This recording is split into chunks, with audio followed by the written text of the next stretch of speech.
여러분 반갑습니다. 성경 통독 8번째 마지막 시간에 오신 여러분들을 진심으로 환영합니다. 우리 한번 박수 해야 될 것 같아요.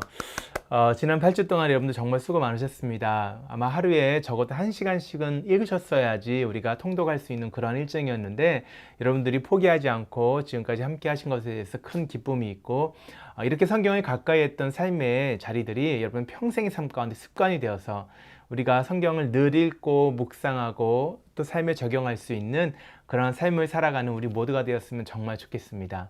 오늘 우리가 마지막 시간으로서 성경에 대한 이야기를 좀 더 나눠보려고 해요. 성경의 권위에 대한 이야기, 그리고 성경의 무호성에 대한 이야기, 그리고 성경의 충분성, 충족성에 대한 이야기를 한번 나누면서 성경을 한 번 더 우리가 전체적인 그림 안에서 이해할 수 있는 시간이 되었으면 좋겠습니다. 여러분들의 교재 28페이지에 있는 내용을 한번 살펴보려고 합니다. 여러분들이 가능하시면 좀 펜으로 이렇게 적으시면서 오늘 영상을 보시면 훨씬 더 유익할 수 있을 거라 생각됩니다. 자, 우리가 먼저 이 시간에 성경의 권위에 대한 부분을 살펴보도록 하겠습니다. 성경의 권위라는 것은 성경에 있는 모든 말씀이 하나님의 말씀으로서 성경의 어느 한 말씀에 불순종하거나 불신하는 것은 곧 하나님을 불신하고 불순종하는 것이라는 의미다. 여러분 너무나 중요한 것이죠. 성경에는 1차적으로 하나님의 권위가 있다는 사실을 우리가 이해할 수 있어야 됩니다. 그래서 성경에 있는 모든 부분들이 하나님의 말씀이고 하나님의 권위로 쓰여진 것이기 때문에 그 어느 것 하나에 우리가 불순종하였을 때에는 하나님에 대해서 불순종한다는 사실을 우리가 반드시 기억해야 될 것입니다. 우리가 이렇게 생각해 볼 수 있어요. 성경은 본질상 하나님의 영감된 말씀으로서 권위를 갖는다. 신적인 권위가 있다는 것이에요. 그래서 성경에 있는 모든 말씀이 하나님의 말씀이다라는 것입니다. 여러분 성경이라는 것이 하나님의 말씀을 이제 군데군데 담고 있는 것이 아니라 그 자체가 하나님의 살아있는 말씀이 된다는 사실을 우리가 반드시 기억해야 될 것입니다. 또 한 가지는 사람이나 교회가 부여한 권위가 아니다라는 사실을 우리가 기억해야 될 것입니다. 여러분 이분이 참 중요합니다. 가톨릭 교회 같은 경우는 성경의 권위가 교회에 종속되어 있다고 생각을 합니다. 그래서 성경을 볼 때 성경보다 더 큰 권위를 가지고 있는 교회가 성경에 대해서 지속적인 권위를 인정하였다고 보는 관점을 가지고 있어요. 그들은 그래서 하나님만이 궁극적인 권위를 가지고 계시다고 인정하면서도 동시에 그 권위를 하나님께서 교회에 위임하셨다고 보는 관점을 가지고 있다는 것입니다.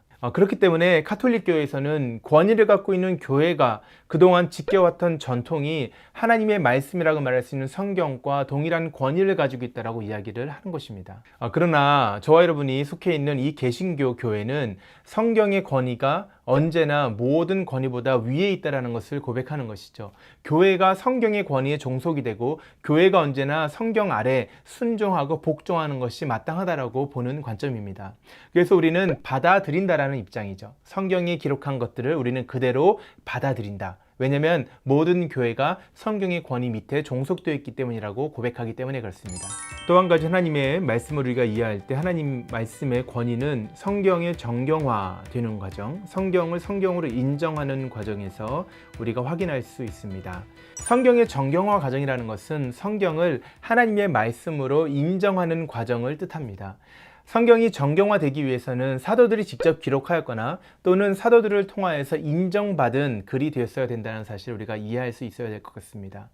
우리가 이 정경화 과정을 생각했을 때 많은 사람들이 그러면 사람이 어떠한 책을 어떠한 글을 보면서 이것이 하나님의 말씀이라고 정한 것이냐, 그러면 결국은 사람이 성경에 대한 것을 권위를 부여한 것이 아닌가라는 생각을 할 수가 있습니다. 근데 여러분 여기서 우리가 이런 생각해 보면 좋을 것 같아요.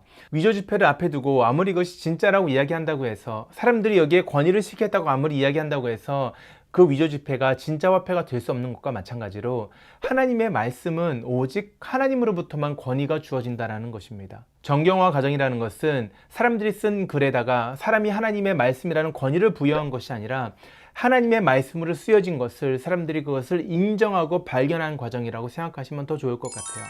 자, 그렇다면 성경의 정경화 과정을 통해서 우리에게 주어진 66권의 성경이 어떻게 하나님의 말씀인 것을 우리가 알 수 있는 것인가 라는 질문을 던져볼 수 있습니다. 첫 번째로는 하나님의 신실성에 근거한 믿음을 통하여서 이것이 하나님의 말씀이라는 것을 우리가 받아들일 수 있는 것입니다. 여러분 이게 무슨 말이냐면 우리가 하나님의 성품을 생각해 봤을 때 하나님은 변치 않으시는 신실하신 분이시잖아요. 그 신실하신 하나님께서 저와 여러분에게, 사랑하는 하나님의 자녀들에게 하나님의 마음을 담아놓은 책을 성경으로 우리에게 주신 것인데, 과연 그러한 하나님께서 2000년이라는 시간 동안에 하나님의 성경을 보존하지 아니하시고 이것이 그냥 아무렇게나 방치되도록, 그냥 역사 가운데서 훼손되고 망가져서 시간이 지나면 지날수록, 더 오래 지나면 오래 지날수록 하나님의 백성이 하나님의 말씀을 알 수 없는 상태, 혼란 가운데 두셨겠냐라는 생각을 할 수 있는 것이죠.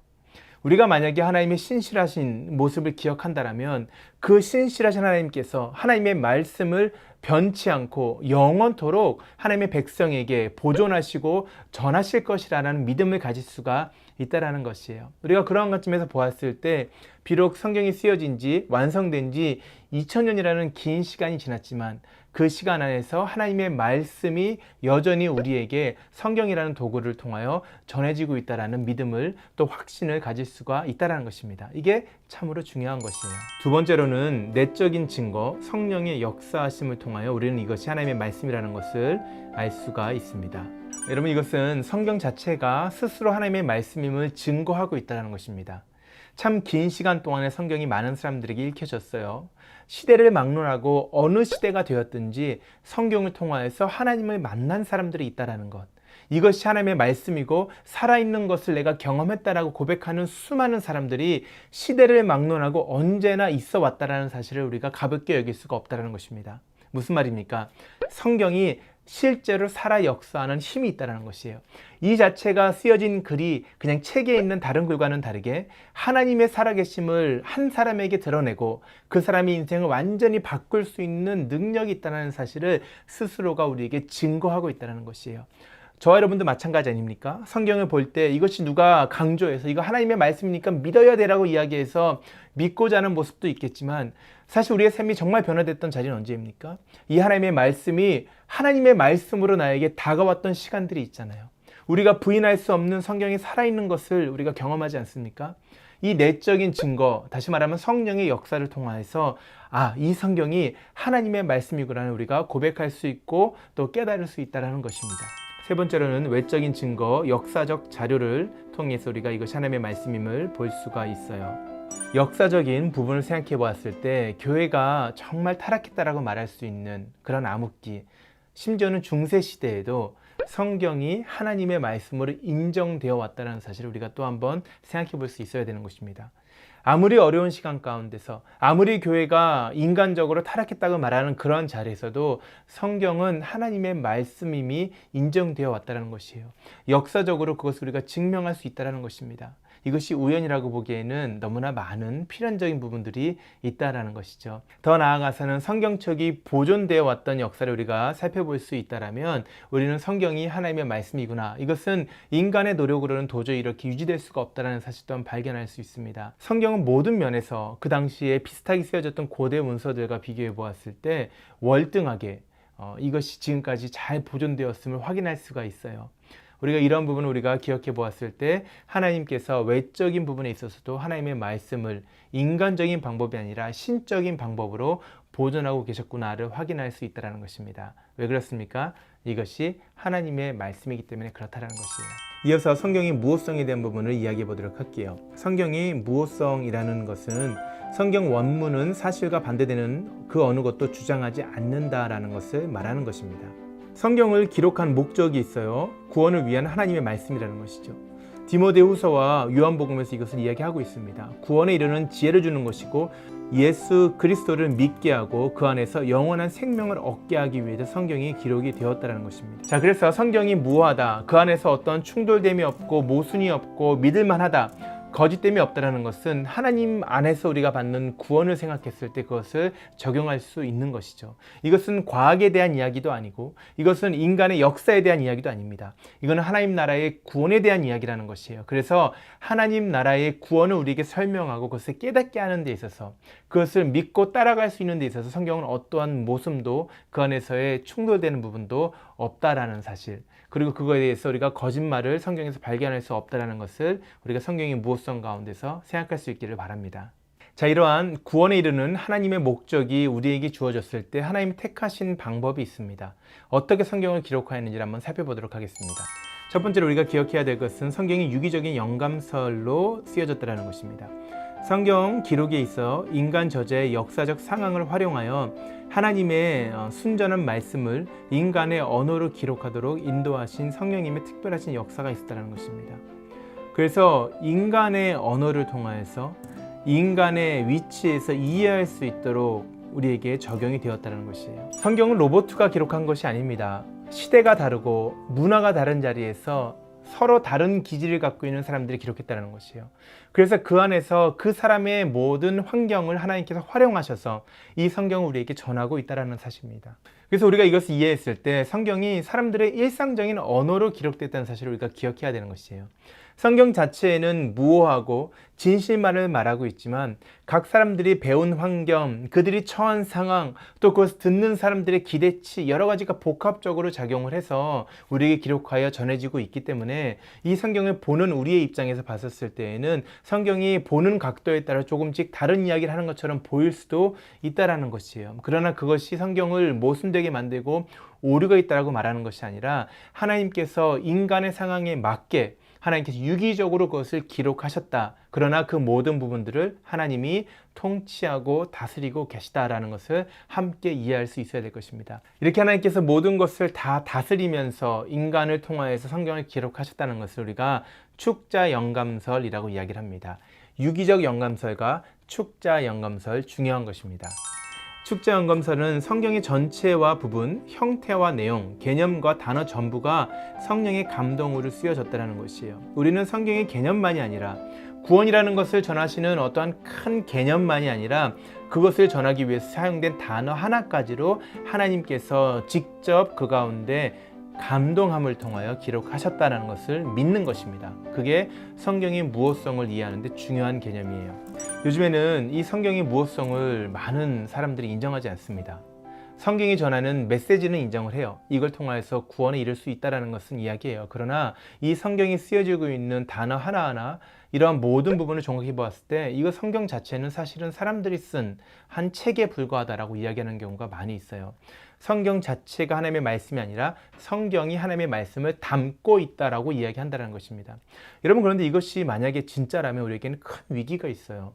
만약에 우리가 성경의 무호성을 우리가 잃어버리게 되면, 그것을 우리가 인정하지 않게 되면 과연 그 메시지가 진짜라는 것은 어떻게 우리가 이야기할 수 있겠습니까? 성경의 어떠한 부분은 하나님의 말씀이고 또 다른 부분은 그냥 사람이 쓴 사람의 기록이라고 우리가 이야기를 하기 시작한다면 과연 우리가 어떠한 것을 취하고 어떠한 것을 버릴지를 누가 정할 수 있겠냐는 것이죠. 성경에 기록된 모든 말씀을 하나님의 말씀을 인정하지 않고서는 사실 우리가 믿고 있는 그 하나, 이 하나만 진짜라고 말할 수 있는 것이 어쩌면 더 큰 모순일 수도 있다는 것이에요. 결국은 하나님의 말씀보다 인간의 마음에 담겨 있는 것이 더 큰 권위를 갖는 자리로 나아갈 수밖에 없다는 것입니다. 시대가 지나면서 점점 그렇게 변해가고 있어요. 사랑하는 여러분의 삶 가운데, 저의 삶 가운데는 이 하나님의 말씀이 무엇하다는 사실을 평생의 삶을 통해 고백할 수 있기를, 그리고 그것이 주는 능력과 은혜를 경험할 수 있기를 간절히 바랍니다. 성경은 처음부터 끝까지 전체와 부분에 이르기까지 하나님이 친히 기록하신 오류 없는 하나님의 말씀임을 고백할 수 있기를 간절히 소원합니다. 마지막으로 우리가 성경의 충분성에 대한 부분을 이야기해 보도록 하겠습니다. 성경의 충분성이라는 것은 하나님께서 구원의 각 단계마다 그의 백성들이 소유하도록 하신 모든 말씀이 성경에 기록되어 있으며, 따라서 현재는 구원과 하나님을 온전히 믿고 순종하도록 하는데 필요한 모든 말씀이 성경에 있다는 의미입니다.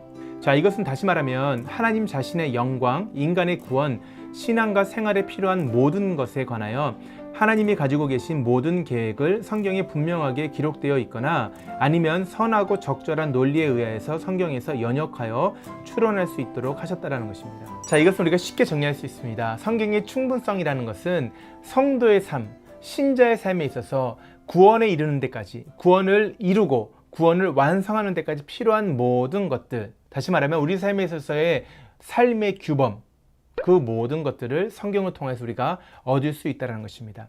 하나님은 우리에게 필요한 모든 것들을, 신자의 삶에 필요한 모든 것들을 어디에 담아두신 것입니까? 성경에 담아두고 있는 것이에요. 두 가지로 우리가 생각할 수 있어요. 첫 번째는 성경에 분명하게 기록되고 있는, 명시적으로 기록되고 있는 내용을 통하여서 우리는 하나님의 뜻을 확인할 수가 있습니다. 그리고 두 번째로 성경에 분명히 기록되지 않은 부분들이 또 있지 않습니까? 여러분들이 직장을 찾는다라든가 배우자를 찾는다라든가 이런 삶에서 많은 부분을 결정할 때 성경에는 분명하게 이것이 어떻게라고 기록되지 않는 부분에 대해서는 우리가 성경에 분명히 기록하고 있는 내용을 토대로 하여서 이것을 선하고 또 적절하게 합리적으로 우리가 이것을 연역할 수 있다. 우리가 생각하여서 그것을 결정할 수 있다라고 성경이 우리를 가르치고 있다는 것입니다. 자, 결론은 이거예요. 필요한 모든 것을 성경에 기록하셨다. 그래서 성경은 완성품으로 우리에게 주어진 것이다 라는 것입니다. 종결된 계시라는 것이에요. 사랑하는 여러분, 성경은 이렇게 우리에게 충분한 것입니다. 다른 것이 필요한 것이 아니에요. 우리 인생에 있어서 다른 것이 필요한 것이 아니라 오직 하나님의 말씀만이 우리의 삶을 인도하는 그러한 길이 될 수 있기를 간절히 바랍니다. 성경 말씀을 통하여서 우리의 삶을 다시 한 번 더 재해석할 수 있는 은혜가 있기를 간절히 소원하는 것입니다. 성경은 충분한 것이에요. 하나님께서 다른 곳에서 우리에게 필요한 무언가를 주시지 않는다는 것입니다. 하나님은 하나님의 사랑하는 백성에게 오직 성경을 통하여서 하나님의 마음을 전하고 계세요. 그리고 하나님이 뜻하시는 것을 오직 성경을 통하여서 발견할 수 있도록 하셨다는 것입니다. 그것이 성경을 우리가 하나님의 말씀으로 믿고 고백할 때 우리의 삶 가운데 함께 기억해야 될 너무나 중요한 사실이라는 것을 우리가 함께 이 시간에 마음에 새길 수 있기를 간절히 바랍니다. 사랑하는 여러분, 이 성경을 사랑할 수 있기를 간절히 바라요. 우리의 평생의 삶에 있어서 성경을 읽고 또 읽을 수 있기를 간절히 바랍니다. 적어도 1년에 한 번 정도는 이 하나님의 권위 있는 말씀, 하나님의 무오한 말씀, 하나님의 충분한 말씀이 우리의 삶 가운데 한 번은 읽혀질 수 있기를 간절히 바랍니다. 여러분, 지난 8주 동안에 정말 수고하셨습니다. 우리가 언제나 하나님의 말씀 안에서 승리할 수 있기를 간절히 바랍니다. 사랑하고 축복합니다.